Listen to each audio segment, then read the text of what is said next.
Nah, ketika saya scroll-scroll media itu ada penyakit brain rot ya. Saya kaget, wah brain rot tuh apa ya? Penyakit apa ya? Apakah ini penyakit baru atau ini penyakit medis yang viral ini bahkan menyerang negara kita gitu.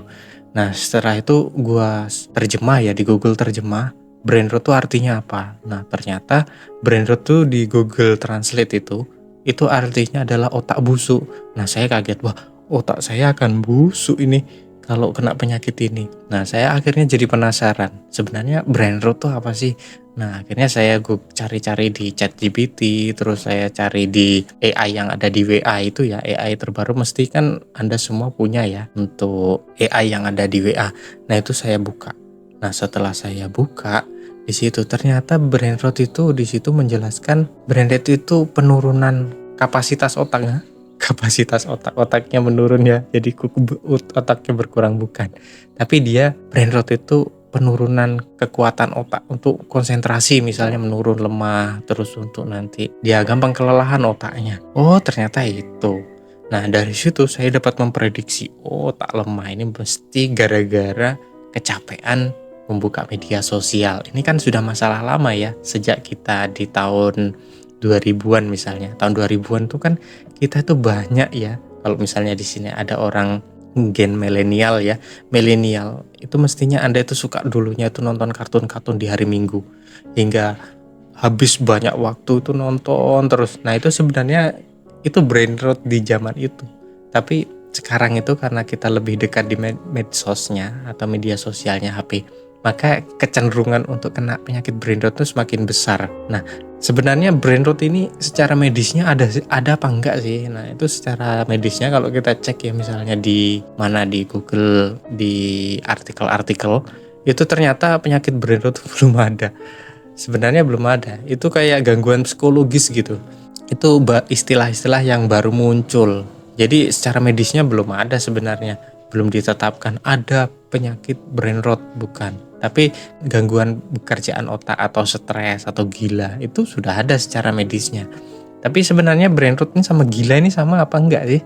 Nah sebenarnya gini, kalau saya cek-cek ya, misalnya saya baca-baca di medsos dan sebagainya, dan saya itu kalau baca itu bukan satu literatur saja, tapi banyak literatur. Karena apa? Itu menghindari hoax ya. Sudah berapa kali kita itu termakan hoax, apalagi kita itu orang Indonesia itu gampang viral. Gampang viral itu apa? Kita itu sebenarnya banyak memviralkan sesuatu itu gara-gara kita tuh banyak membuka medsos. Jadi misalnya kita ada orang yang viral atas kejelekannya ya, misalnya kejelekannya, kita senang menggalinya. Kita senang menggali, kita cari, kita scroll terus itu mana ini kejelekannya lagi. Kita kait-kaitkan, bahkan yang kalau yang suka ngedit itu diedit-edit, digabung-gabungkan ya. Yang ini dengan yang ini dengan ini. Nah, akhirnya video itu semakin banyak orang tuh mencari kejelekan orang, akhirnya cepat viral. Nah, kalau dikaitkan kasus ini, apakah orang Indonesia rata-rata brain rot ya? Atau dia tuh mengalami kelemahan konsentrasi akibat dari itu ya? Nah, ini sebenarnya harus ada penelitian lebih lanjutnya ini untuk mengetahui hal ini. Tapi sebenarnya apa sih brain rot itu? Kalau kita ngomong ke sana ke sini kan nggak tahu ciri-cirinya orang yang kena brain rot itu seperti apa. Nah, ciri-cirinya sebenarnya orang yang kena brain rot itu pertama dia itu intinya ya, itu kecanduan medsos ya. Dia tuh suka scroll-scroll TikTok. Jadi kalau orang scroll-scroll TikTok tuh kan dia jadi senang. Bahkan saya sendiri itu sering sekali suka scroll hingga lupa waktu. Nah, apakah saya ini kena brain rot?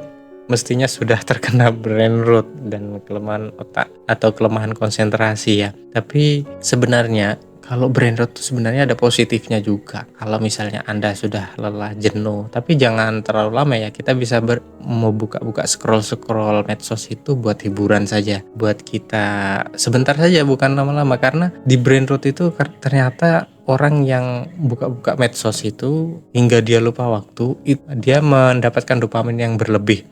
Dopaminnya tapi sementara, senangnya sebentar, habis itu kecanduan, dia ingin buka lagi, cari lagi, hingga akhirnya dia itu hingga lupa waktu ya, dia senang sebentar, habis itu dia buka lagi. Nah, kecanduan-kecanduan ini kan akhirnya membuat otak dia itu lelah, walaupun senang tapi lelah. Nah, apalagi kalau orang Indonesia itu kalau ada berita yang viral ya, berita misalnya tentang keburukan orang, itu nggak semuanya ya, saya bilang nggak semuanya orang Indonesia itu suka seperti itu. Tapi biasanya kalau viral, cepat viral, itu kan mestinya kan ada kecenderungan ya, kalau misalnya ada buka berita, misalnya yang kemarin viral ada seorang misalnya menghina tukang es dan sebagainya, ada yang viral karena ini, kan kita bisa menggali berita itu terus, dan algoritma di medsos itu mendukung hal tersebut. Ketika orang itu mencari berita itu, dimunculkan berita itu terus. Akhirnya orang-orang tuh betah-betah untuk scroll-scroll di TikTok maupun medsos. Nah, ini apakah terkena brain rot orang-orang ini? Mestinya kalau kita lihat dulu, kalau orang ini terkena brain rot apa tidak, apakah dia itu lelah, sering kelelahan, atau enggak dia cepat capek, atau cepat ngantuk, atau enggak konsentrasinya kurang, atau pekerjaannya itu tidak maksimal. Bahkan misalnya Anda konten kreator ya, misalnya itu sulit memunculkan ide-ide karena ya saking nyamannya. Nah, ini hal yang misalnya gini ya, itu yang tidak disadari, kayak orang sedang gimana ya, orang tuh tidur, kayak orang nggak, kayak kita tidak sadar, padahal kita itu buka itu suka-suka aja melihat di medsos itu, tapi sebenarnya kita tidak sadar. Karena apa? Karena kita itu kayak ngambang gitu ya ketika buka-buka. Nah, itu sebenarnya yang brain rot maksud, dia itu lupa akan waktu karena dia scroll TikTok terus. Lalu sebenarnya bahaya apa enggak sih ini brain rot ini bagi kita? Nah, sebenarnya brain rot ini sebenarnya kalau di Indonesia itu banyak ya. Misalnya anak yang kecanduan game hingga dia itu jadi orang yang pemarah, disenggol sedikit marah, disenggol sedikit langsung dia menyerang ibunya ya, menyerang orang-orang yang misalnya menegur dia. Nah, ini bahaya juga ini. Apalagi kalau anak kecil sudah kena brain rot ini. Jadi brain rot ini termasuk anak kecil, orang tua, itu sama saja, itu semua bisa terkena brain rot. Apalagi kalau kelasnya ini sudah masuk rumah sakit jiwa ya, misalnya dia sudah tidak bisa terkendalikan ya karena benar-benar kecanduan medsos ya bahasanya. Apalagi kalau brain rot ini bahayanya juga, yang bikin bahaya itu kalau kita misalnya cepat lelah ya, sudah cepat lelah. Apalagi orang Indonesia itu banyak yang kena diabetes ya, itu kebanyakan duduk, kebanyakan minum-minuman yang manis-manis dan sebagainya, sambil scroll TikTok, bergadang dan sebagainya, sambil scroll medsos yang lain. Nah, apalagi seperti ini nih yang membuat brain rot itu berkembang biak di diri kita. Lalu kita itu untung aja masih ada di Indonesia yang mana orang-orangnya tuh ramah-ramah, sedikit-sedikit negur, sedikit-sedikit senyum. Nah, sebenarnya ini untuk mengalihkan. Misalnya kalau misalnya kita ya sudah kecanduan medsos, dan posisi kita atau di Indonesia ini jarang sekali orang yang suka negur, orang suka ngobrol, orang suka bersilaturahmi misalnya seperti itu. Jarang sekali hal-hal seperti itu. Ini bagaimana misalnya terjadi seperti itu? Kita fokus di HP, sudah kena brain rot, tidak ada yang menegur dan sebagainya, fokusnya di medsos terus. Nah, ini kan bahaya hal seperti ini. Jadi dopamin kita, misalnya kita itu kan punya kesenangan di otak itu hanya tertuju kepada smartphone saja. Jadi tidak ada sosial. Kan kita juga untung di Indonesia itu banyak kegiatan-kegiatan sosialnya gitu ya.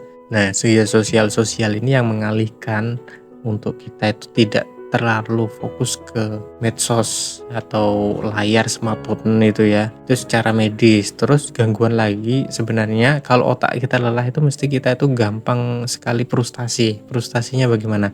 Misalnya kita menghadapi suatu tekanan itu kan kita biasanya hiburannya dengan lihat smartphone. Jadi tekanan itu, kalau tekanannya panjang atau masalah itu panjang, itu kita tidak tahan untuk menghadapi tekanan-tekanan tersebut. Karena apa? Ya karena kita kan sukanya yang sekilas-sekilas. Jadi kita sedikit-sedikit buka smartphone, dan tekanan itu kita harus menyelesaikan kehidupan yang nyata, bukan menyelesaikan dengan kita melihat smartphone. Kita harus menyelesaikan kehidupan nyata dengan hidup nyata. Nah, kalau bersosial di Indonesia itu karena masih bagus, ini menurut saya itu masih aman-aman saja kayaknya dari brain rot ya, selama kita masih suka bersosialisasi. Tapi masalahnya juga itu ada di kelumpuhan untuk berbicara ya. Nah, kenapa? Ini orang yang menerima informasi terus tanpa ada feedbacknya, kita hanya mendengarkan tanpa ada kita mengungkapkan kembali dan kita ada feedback ya.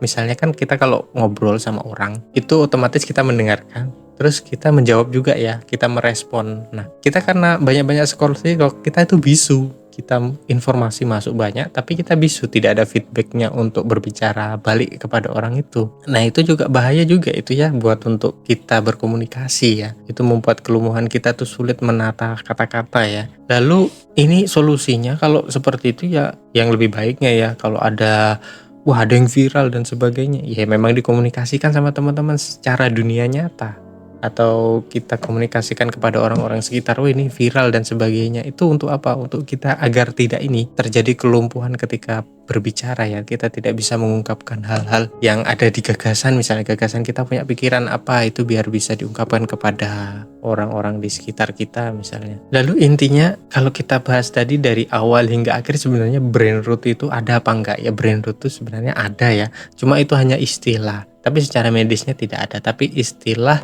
penyakit yang misalnya orang tuh kecanduan medsos hingga dia itu mengalami penurunan konsentrasi.